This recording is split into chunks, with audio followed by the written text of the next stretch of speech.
Hello everyone, myself Dr. A. Kishore Kumar, Associate Professor, EC Department of this college. Topic of the presentation is Introduction to Optical Fibers. And whenever if we speak about fiber optics or optical fiber, it refers to the medium and the technology associated with the transmission of information as light pulses along a glass or plastic strand or fiber. Basically, these fiber optics are used for long distance and high performance data networking applications. So generally, what are optical fibers? Actually, it is thin strands of pure glass. It carries data over long distances at very high speeds. Fiber can be bent or twisted as it goes in the critical places.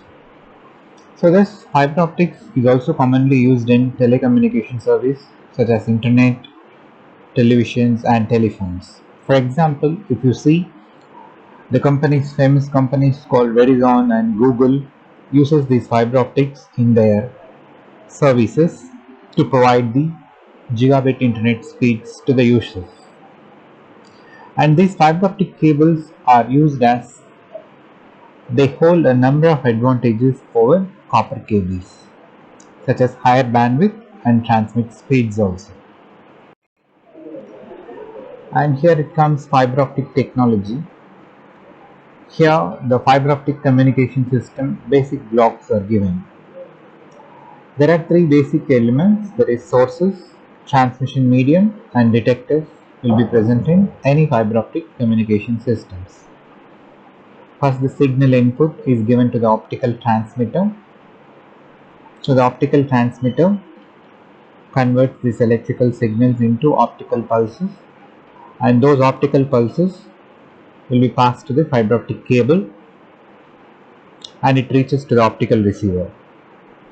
Optical receivers are optical detectors basically, and these detectors receives the light inputs from fiber optic cable and converts into electrical output. And finally, optical receiver will be giving a signal output. So thus a fiber optic cable can contain a varying number of these types of glass fibers, from a few up to a couple of hundred. So this fiber optics transmits data in the form of photons, that is the pulse through a fiber optic cable. The glass fiber core and the cladding each have a different refractive index that bends incoming light at a certain angle.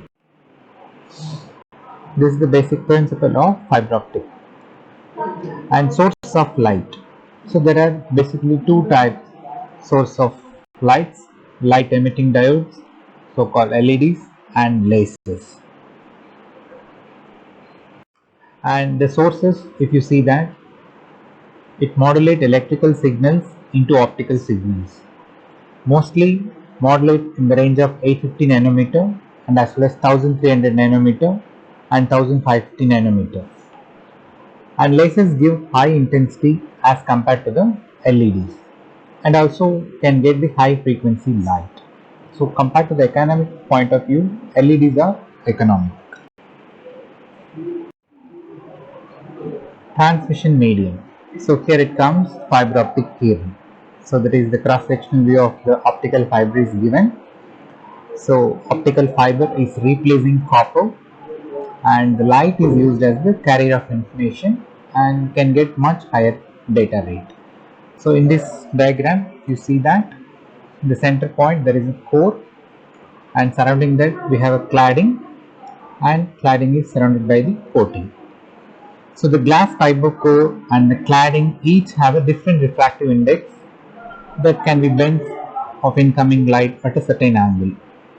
So when the light signals are sent through the fiber optic cable, they reflect off the core and cladding in a series of zigzag bounces, adhering to a process called total internal reflections. That is the physics of optical fibers, index of refraction of material and refraction of light. So that index of refraction of material means that it is the ratio of speed of light in a vacuum to the speed of light in medium. Similarly, the refraction of light, bending of light as it travels from one media to another. And here it comes the refraction of light, that is the speed of light changes as it across the boundary of two media. Okay?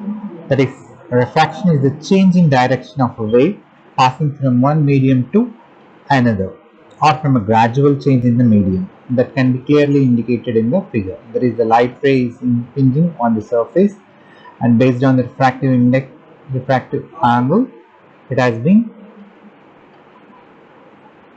reflected with respect to the normal axis. So thus refraction of light is the most commonly observed phenomena in the fiber optic cable. And the various refraction indexes of materials are highlighted here. For vacuum 1.000 exactly, air 1.0029, alcohol 1.329, and diamond 2.417, glass 1.5, and ice 1.309. Likewise, sodium chloride 1.544, sugar solution 1.49, and water at 20 degrees Celsius 1.3. And cells, there is the important law in the fiber optic, Snell's law. It is a formula used to describe the relationship between the angle of incidence and refraction. Okay? So when referring to a light or other waves passing through a boundary between two different isotropic media, such as water, glass, or air.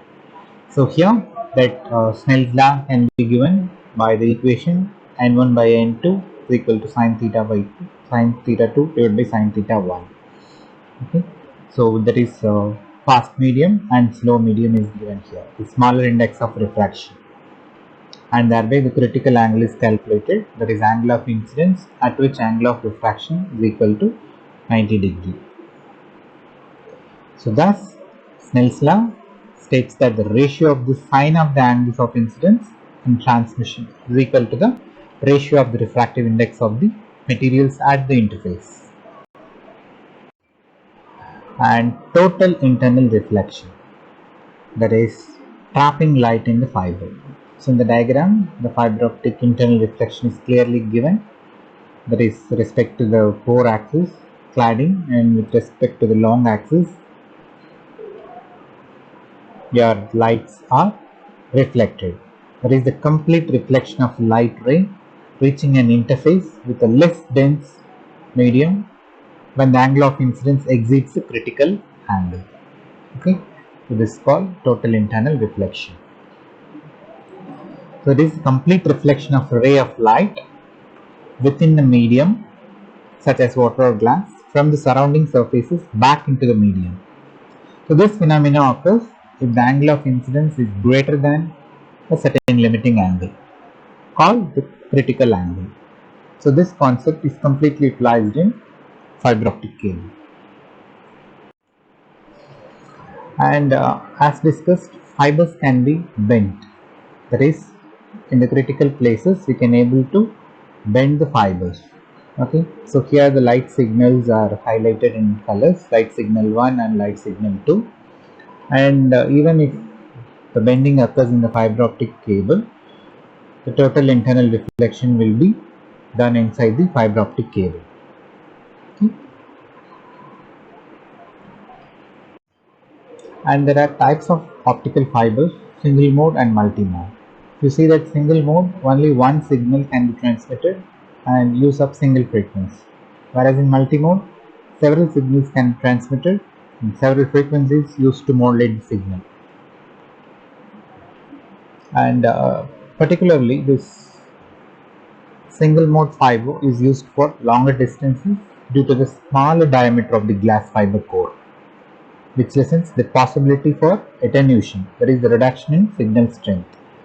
And similarly in multi-mode fiber, it is used for shorter distances because the larger core opening allows light signals to bounce and reflect more along the way.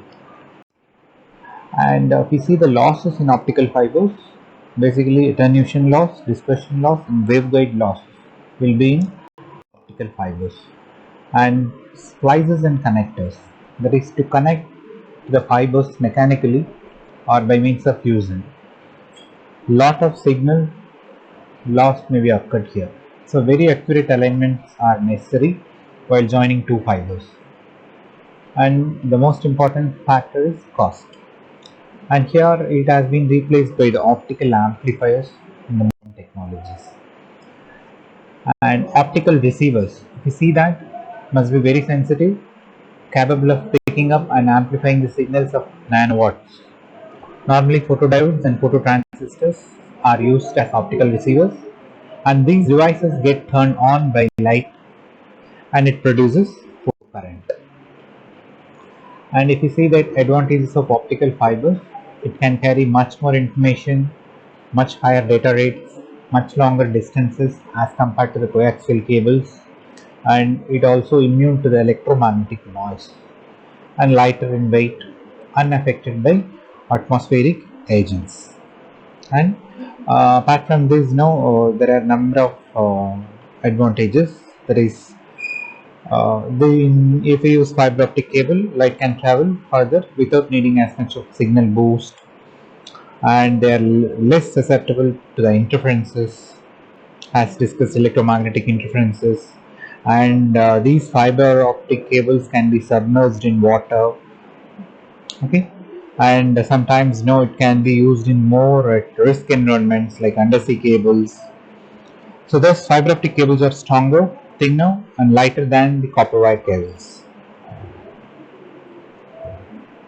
So with this, we close this presentation. Thank you.